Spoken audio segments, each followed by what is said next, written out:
Dois homens conversavam. Um desafiou o outro. Se você é tão religioso, recite para mim a oração do Senhor. Aposto $10 que você não consegue.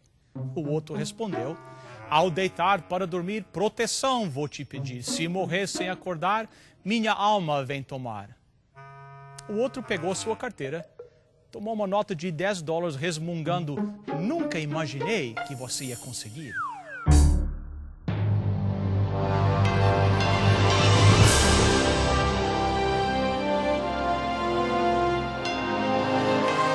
Venceu a prova do tempo.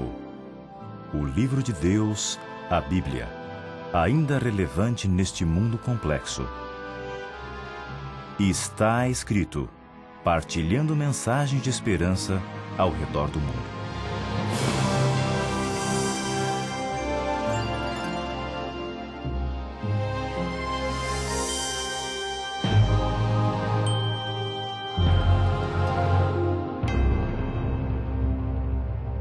Jesus disse: portanto, vós orareis assim: Pai nosso que estás no céu, santificado seja o teu nome, venha o teu reino, seja feita a tua vontade, assim na terra como no céu. O pão nosso de cada dia nos dá hoje. Perdoa as nossas dívidas, assim como nós perdoamos aos que nos devem. Não nos deixes cair em tentação, mas livra-nos do mal, pois teu é o reino, o poder e a glória para sempre. Amém. Eu creio que há dois elementos essenciais para uma verdadeira experiência cristã. O primeiro é o estudo da palavra de Deus e o segundo é a oração. Eu pessoalmente creio que a Bíblia parece concordar com o estudo da palavra que vem em primeiro lugar. Por quê? Porque nem saberemos como orar se não tivermos conhecimento dos ensinos da Bíblia sobre Deus, sobre sua vontade, nossas vidas e problemas. Portanto, é o estudo da palavra de Deus que faz nascer em nós uma vida de oração significativa. Você não pode orar no vazio. Quando Jesus deu o exemplo da oração, ele o fez de maneira muito breve. Não é o tamanho da oração que vale, mas sim o fato de tocar nos elementos vitais e necessários. E, francamente, você pode orar usando 66 palavras ou pode orar durante toda a noite, contanto que esses elementos vitais estejam incluídos na prece. Porém, o estudo da palavra de Deus vem em primeiro lugar. Quando estudamos a palavra de Deus e descobrimos suas verdades, ao mesmo tempo tomamos conhecimento da condição do nosso coração, de nossa verdadeira condição espiritual. Isso nos leva à oração pessoal. Em minha vida pessoal, nada me conduz tanto à comunhão com Deus como o estudo de sua palavra. Nosso Senhor conhecia o lugar de oração, pois a Bíblia nos diz que Jesus frequentemente se levantava antes do amanhecer e ia à montanha para orar. A Bíblia indica que à noite ele comungava com o Pai e muitas vezes passava toda a noite em oração. Os discípulos viram em Jesus grande dedicação à oração e provavelmente, por isso, eles pediram em Lucas 11:1, Senhor, ensina-nos a orar. Isso deve ter sido duro para eles, porque os judeus haviam dado prioridade para a oração. Mas com o passar do tempo, eles abandonaram a pureza da oração genuína e trocaram a oração verdadeira pela rotina e rituais. Tinham suas orações formais, oravam em determinadas horas e tudo isso anulou a realidade da oração genuína. No Antigo Testamento, os judeus acreditavam no direito de se dirigir a Deus. Isto era uma parte importante de sua experiência de vida. Eles continuamente desejavam se aproximar de Deus, pois sempre acreditavam que Deus os queria perto. Eles não se achegavam a Deus como os pagãos, com temor e tremor. Eles não temiam se achegar a Deus, pois realmente acreditavam que Deus desejava que eles viessem a Ele. De fato, os rabinos diziam, o santo almeja pelas orações dos justos. Salmos 145, verso 8 nos diz, e Ele está perto de todos os que pedem a sua ajuda. Salmo 91, verso 15 diz: quando eles me chamarem, eu responderei, diz o Senhor. Em outras palavras, a palavra de Deus revela que Deus queria ouvir as orações deles. E nenhum judeu com mente sã duvidaria da prioridade de Deus pela oração. Os rabinos acreditavam que a oração não era simplesmente meio de comunicação, mas também uma arma poderosa que libera o poder de Deus. Em Salmo 65, verso 2, encontramos um verso interessante que diz: ó tu que ouves as orações. E então continua dizendo: a ti todos virão. A ideia que o judeu disse: ó tu que ouves as orações, mostra que eles criam que Deus ouvia as suas orações. Mas não creio que o povo que adorava Baal pensasse assim. Um dia eles clamavam a Baal e nada acontecia. E Elias lhe dizia que talvez Baal estivesse dormindo e que deveriam clamar mais alto. Talvez Baal estivesse de férias. Eles rasgavam suas vestes e cortavam seus corpos, sangrando por todos os lados. Não creio que eles acreditavam que seu Deus estava muito interessado neles e por isso se repetiam sem parar, tentando forçar o seu Deus a lhes responder. Mas o judeu não pensava assim. Ó tu que ouves orações. O Midrash é um comentário sobre o Antigo Testamento e a explicação que dá esse verso em Salmo 65 é o seguinte: um rei humano pode ouvir a 2 ou 3 pessoas ao mesmo tempo, mas não passa disto. Deus não é assim, pois todos os homens podem orar a ele ao mesmo tempo e ele ouve a todos simultaneamente. Os ouvidos do homem se cansam de tanto ouvir, mas os ouvidos de Deus nunca se cansam. Ele nunca se enfada com as orações dos homens. Esse é o comentário dele sobre o verso bíblico. Deus quer que você venha a ele. Não importa quanto os procuram. Ele pode perceber você e nunca se cansa de te ouvir. Ele te aguarda com ansiedade. Os mestres judeus também ensinavam que a oração deve ser constante.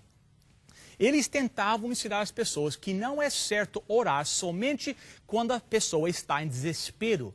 Como alguns pensam que a oração é como um paraquedas. É bom ter, esperando que nunca ter usá-lo.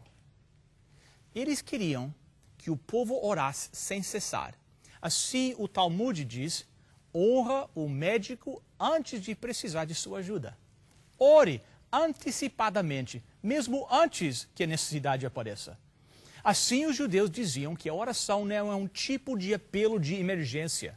A oração é uma conversa constante construída num relacionamento de amor com Deus. Eles tinham a perspectiva correta. Oração, para eles, era comunhão, era relacionamento constante com Deus, que realmente queria ouvi-los, que cuidava deles, cuja mente não se encontrava abarrotada pela multidão de orações. Também acreditavam que as orações deviam incorporar certos elementos. Primeiro, acreditavam que a oração deveria conter amor e louvor. Que quando você se dirige a Deus, deve haver um sentimento de sua dignidade e de oração com amor e louvor. E isso acharam nos Salmos. O salmista disse em Salmo 34, verso 1, eu sempre darei graças a Deus, ó Senhor. O seu louvor estará nos meus lábios o dia inteiro. Em Salmo 51, verso 15. Ó Senhor, põe as palavras certas na minha boca e eu te louvarei. Eles criam que o amor e louvor fazia parte da expressão da oração. Ponto número 2. Eles acreditavam que a oração deveria conter a gratidão ou ações de graças. Em Jonas 2, verso 9, por exemplo, Jonas disse, mas eu cantarei louvores e te oferecerei sacrifícios. Parte de sua oração era uma oferta de gratidão, profunda gratidão. Ponto número 3. O povo judeu acreditava que suas orações deveriam incorporar o sentimento da santidade de Deus, um sentimento de respeito e de reverência. Eles não se aproximavam da presença de Deus de maneira negligente. Não tratavam Deus como se fosse um homem comum. Eles se aproximavam dele reverentemente. Entendiam que em oração se encontravam face a face com Deus. Isaías, por exemplo, no capítulo 6, verso 5, ao voltar da presença de Deus, assim descreve a sua aparência. O Senhor assentado sobre um alto e sublime trono, e as abas de suas vestes enchiam o templo, e os anjos, os serafins, se juntaram a ele, e ao entrar na presença de Deus com respeito santo, assim clama: sou homem de lábios impuros, e os meus olhos viram o Rei, o Senhor dos exércitos. Um sentimento de respeito e de reverência. Ponto número 4. Os judeus criam que suas orações deveriam retratar um desejo de obedecer a Deus, que não se deveria orar a menos que seus corações estivessem puros. Não deveriam apresentar-se a Deus através de um ritual, de uma forma leviana, a menos que houvesse neles a disposição de responder a tal comunhão através da obediência. O Salmo 119 reafirma este conceito várias vezes. Minha língua celebre a tua lei, pois todos os teus mandamentos são justiça. Em outras palavras, vemos a afirmação de que é apropriado a responder a Deus. Não se deve correr a Deus e dizer: bem, Senhor, estou falando contigo e se tudo der certo como planejado, então vou crer e vou te seguir. Não havia condições no coração de um judeu verdadeiro. Ele se achegava a Deus com um espírito de obediência, pensando em agradar a Deus, fosse qual fosse a vontade de Deus. Ponto número 5. Na oração judaica também havia o sentimento de confissão dos pecados, aproximando-se de Deus, reconhecendo que eram pecadores e necessitavam de purificação. Os judeus acreditavam que a oração do justo toca no coração de Deus. Tiago nos diz em Tiago capítulo 5, verso 16, a oração de uma pessoa obediente a Deus tem muito poder. Os judeus diziam que a oração dos puros de coração abranda a ira de Deus. Assim, a confissão dos pecados fazia parte de suas orações. Ponto número 6. Acreditavam também que a oração não deveria conter o egoísmo. Os judeus tinham um sentimento de comunidade que não creio que realmente entendemos. Eles tinham patriotismo, era uma teocracia dirigida por Deus. Assim, quando um verdadeiro judeu se dispunha a orar, ele dizia: Senhor, faça o que é melhor para a tua causa entre o teu povo, não o que pessoalmente desejo. Às vezes hoje, nós concentramos em nós mesmos na oração, que está fora dos princípios bíblicos, e nos tornamos preocupados somente com o nosso bem. Nós temos que aprender a orar como antes oravam, sem egoísmo, pedindo o que é melhor para todos. Esta é a razão porque não encontramos pronomes pessoais no singular na oração de Mateus capítulo 6. Sempre diz: Pai nosso, o pão nosso de cada dia, nossas dívidas, nossos devedores. Por quê? Porque a oração verdadeira envolve a comunidade da fé. A oração deve ser altruísta. Ponto número 7. Eles criam que devemos continuar orando, não devemos desistir. O apóstolo Paulo orou ao Senhor para que removesse um espinho na carne. Deus não o fez, então ele orou de novo. Deus não o removeu, orou a terceira vez com perseverança. Depois do pecado do bezerro de ouro, a Bíblia nos diz que Moisés, creio que no capítulo 9 de Deuteronômio, ajoelhou-se e orou pelo pecado do seu povo durante 40 dias seguidos. Isto é perseverança.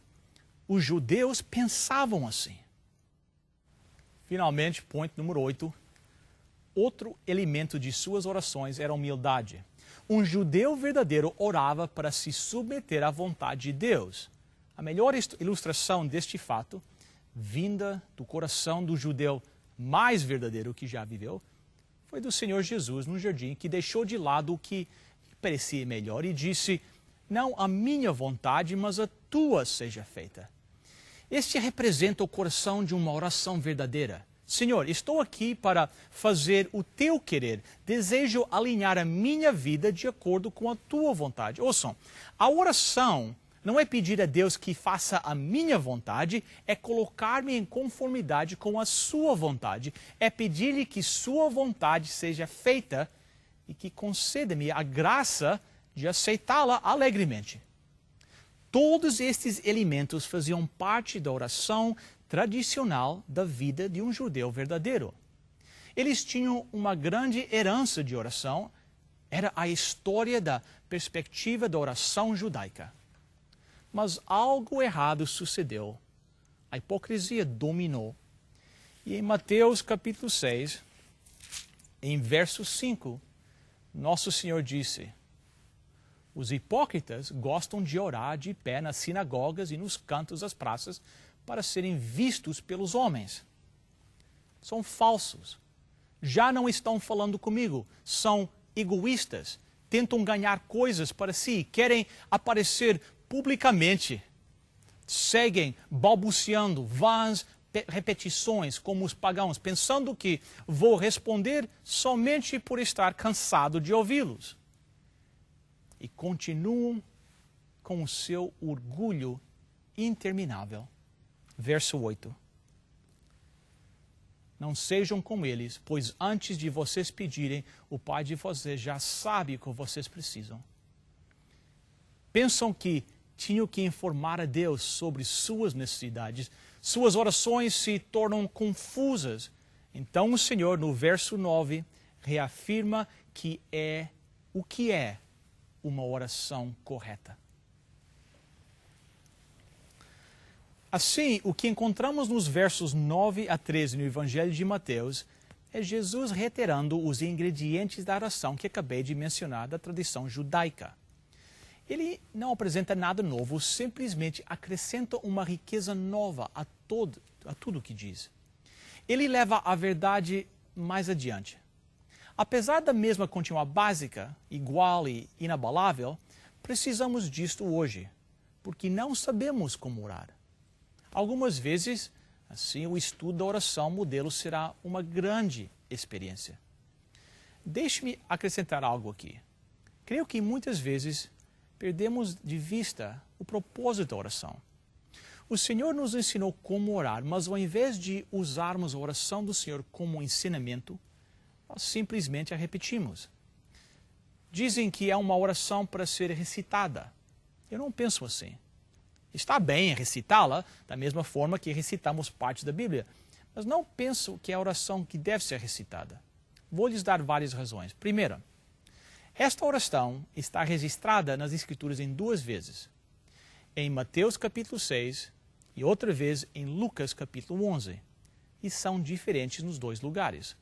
O conteúdo é praticamente o mesmo, mas as palavras são diferentes. Se Deus nos desse uma oração para ser decorada e recitada, Ele não nos teria dado duas versões diferentes da mesma oração, certo? Em uma ele diz, perdoa as nossas dívidas. Em outra, perdoa as nossas transgressões. Se a oração fosse uma oração de rotina para ser recitada, pelo menos ele teria usado palavras idênticas. Em segundo lugar, em Lucas 11, disseram-lhe, ensina-nos a orar. Eles não pediram que lhes ensinasse uma oração. Uma coisa é ter um livro de oração e abri-lo e ler uma oração. Outra coisa é saber como orar. O Senhor não lhes estava dando uma oração, Ele estava ensinando-lhes a orar. Ainda mais, em nenhuma ocasião em todo o Novo Testamento, evangelhos, atos ou epístolas, a oração do Senhor é repetida por alguém. Não é uma oração que deve ser um ritual. É um modelo para qualquer oração que fazemos, seja qual for o assunto pelo qual oramos. É esta a razão por que queremos estudar esta oração. Ela inicia com Pai nosso que está no céu, uma adoração a Deus. Termina com porque teu é o reino, o poder e a glória para sempre. Adoração a Deus novamente. E a oração, Jesus disse, não é ficar de pé nas ruas, nas esquinas, orando para ser ouvido por homens a fim de obter glórias, mas em contraste, todas as orações devem trazer glórias a Deus. Amigo, se você não aproveitar nada mais deste programa, já será suficiente se mudar a sua vida de oração. Pai nosso,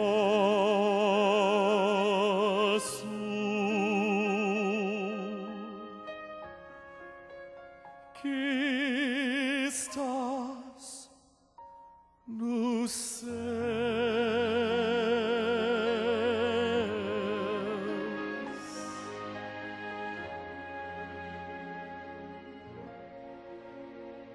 santificado teu nome,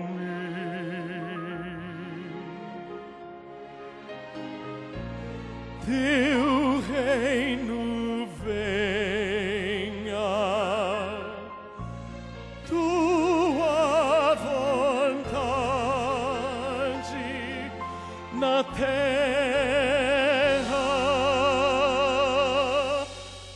e no céu se faça.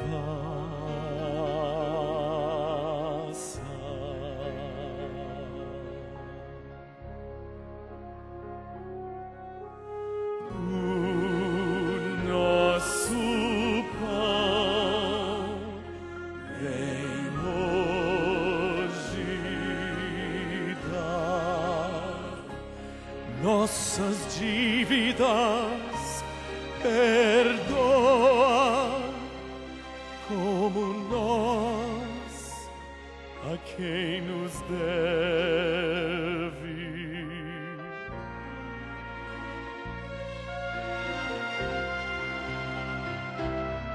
E livra-nos das tentações e dos males deste mundo, pois teu é o reino e o poder e a glória para sempre.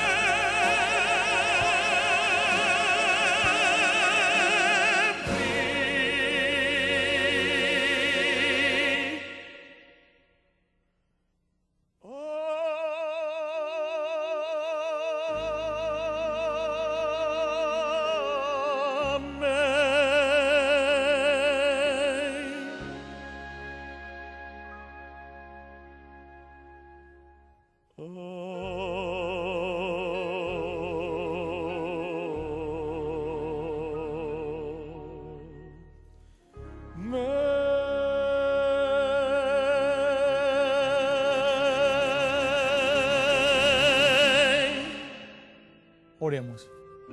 Pai, te agradecemos que nossa vida de oração pode ser altruísta, humilde, que pode ser o que deve ser, e assim fazemos. Podemos te dar glórias. Que tudo o que pedimos seja para o engrandecimento de teu reino e uma expressão do teu querer. E que teu seja o reino, o poder e a glória para sempre. Amém.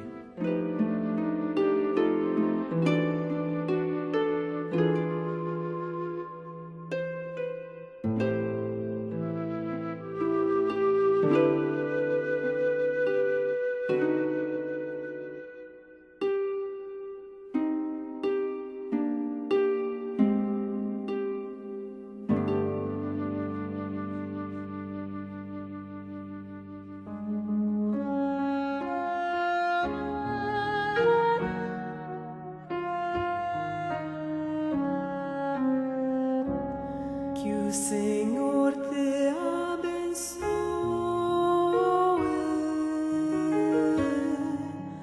e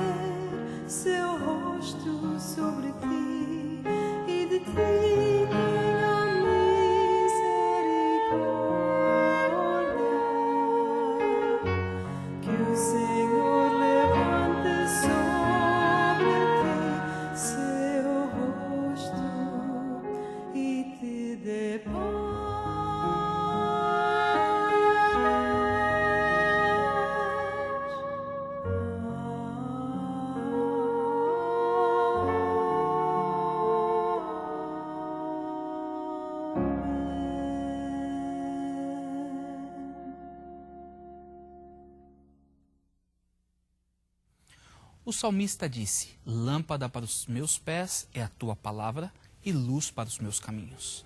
Tem você uma Bíblia em português? Gostaria de ter uma? É simples.